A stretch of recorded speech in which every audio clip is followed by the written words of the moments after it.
here. Yes, of course. Yes, I have a home here and in America. But I do find that there's huge admiration for Britain and England and the UK and Scotland and Ireland and Wales in America. And whenever you go into small towns or big towns in America, they, oh, you're British. Oh, we love your country. Your country is so fabulous. And it is. It's a fabulous country. It's the politicians that are ghastly.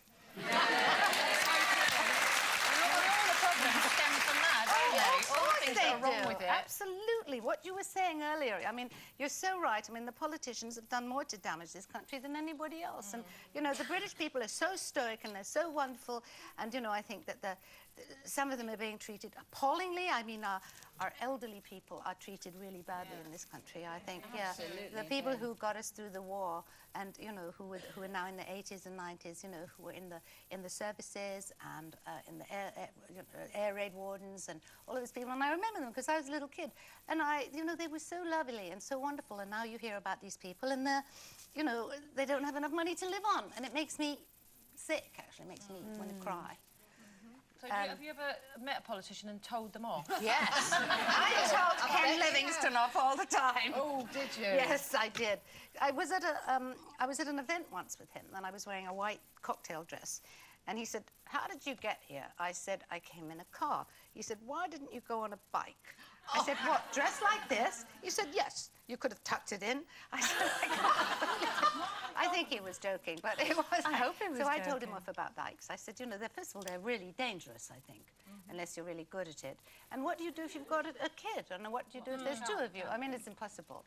Although in Amsterdam, they're, you know, going around on bikes all the time. But it's created for that. The city is created for bicycles, but I don't think it's created for this. I was in a street today, and it's Ebury Street, actually, and there's just, there's a long street, long street, and then there's this tiny little bit like that for bikes. Just about, you know, this long, yes. And it's on the other side of the road. So there's a lot of things wrong with this country, but there's a lot of things right with it as well. The people are the thing that make Britain. I love Britain, you see. And I'm a stalwart for Britain. I love being here. But we've been talking about people telling us off as well, especially partners. Has Percy ever dared to tell you off in any way? Oh, yes, of course. Does he? Yes. Do you behave badly? Yes, then? I behave really badly. I love you. You do. No, I don't behave badly. I do have a tendency not to be terribly diplomatic. And I sort of, no, I know. So sometimes, you know, I'll be talking on the phone, and you know, there's so much red tape around today. I mean, even if you want to say, I mean, we're trying to change our address. We've been trying to change our address for 2 months because the accountant that we used to have, that the bills used to go to, he's not with us anymore. You have to go through so much red tape to change your address. You can't just send a note and say, I've just changed my address from da-da-da-da-da-da. You have to talk. What was your mother's name? What was your first car? What is your date of birth? I'm not going to give you my date of birth. I said, okay, I'll talk to them. Give me the phone, I'll talk to them. Speaking of your date of birth, which of course we won't, is it true that your lovely other half had a surprise party for you for your birthday as well? Yes, Tell us he a did. bit about that. Oh, it was fantastic. Because he was saying, what do you want to do for your birthday? And I said, I don't know, I just would like to be with you and the children and the grandchildren. And he said, okay. So about 2 days before, we're in the south of France, and I'm thinking, I wonder what we're going to do. So I said, my birthday's in 3 days, what are we going to do? And he said, well, we're going to go to dinner at this lovely restaurant. And he said, and I said, well, who's going to be with us? He said, just you and me. And I thought, that's nice, like, we've never done it before. But 2 days before, we went out and I was going around Saint-Tropez, we came home, and there on the doorstep is Tara and her fiancé and Miel and Weston, and they were there. And I said, oh my God, what a surprise, I can't believe you're here. And then they come in and they stay for that day. The next day at 7 o'clock, Percy and I are playing Scrabble, and the phone and the doorbell goes. I said, who is that at 7 o'clock at night? The bailiffs. And quick, shut the curtains, hide behind the sofa. And it's my son Sasha and Angela and little Ava Grace. And I said, what are you doing? I said, you were going to New York. And I kept on saying to him, why do you have to go to New York? Why can't you stay in New York?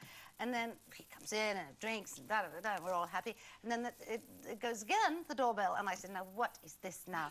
And it's my best friend who he'd flown in from Las Vegas. Oh. Yes. And Percy had arranged it all. Yeah, well, he arranged that bit. And then he Yeah. said, well, we're all going to go out to dinner on your birthday. So we're all going out to dinner. And I'm not really thinking too much about it because we're just going to go to somebody's house, a friend of ours. He said, quiet family dinner. Your brother's here.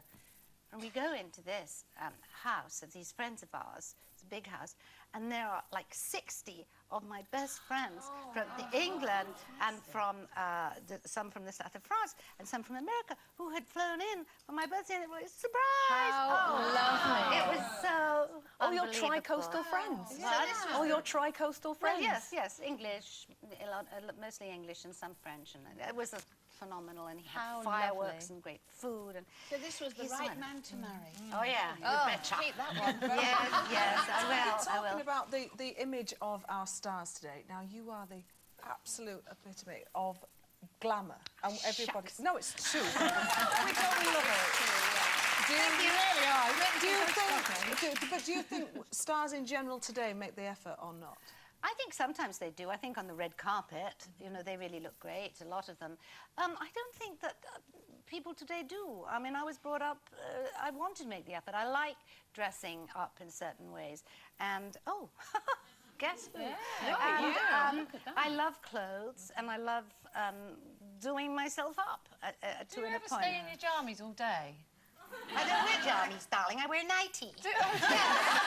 Now, one programme that you've mentioned in the past that you're a huge fan of is Desperate Housewives. Yes. Now, I could really imagine you in that. Is that something that you would love to be involved in? Yeah, but I think it's a bit late now. I think it's like, you know, its time has come. Its shelf life is ending, and they've all put on weight. Thank goodness. For Americans. For Americans. But what about, isn't it true that you wanted to be a James Bond girl, or they wanted you in James Yes, Bond? yes. What about that? That would be fantastic. Right now, you could go into James Bond. Well, to be the villain or something. You'd be not to be the fabulous. doll, yeah. I could be a villain. Yeah, didn't Daniel Craig say something He about did. that? He said you Yeah. were sizzling in Dynasty. Oh, thank you, Daniel. Yes, okay, That's what I'm you could ready. do next. I'm ready to be a baddie. No, I was asked to be the gold girl in Goldfinger. Yeah, but when I read it and I saw that she had to be completely painted gold, I got very worried because I thought, if they paint every single bit of your body gold, Yes. you can die. It's, it really, yeah. So, and I got kind of chicken about it, so I didn't do it. And then I was asked to be in Casino Royale, and I said yes, I would do that one. That was another one. And But then I Joan, got you pregnant. still could be, and I think you would be a fabulous foxy baddie. It's Thank Joan you, Collins, Andrea. everyone. Thank you. Thank you for coming in. That's what we've got time for today. We'll see you on Monday. Bye-bye.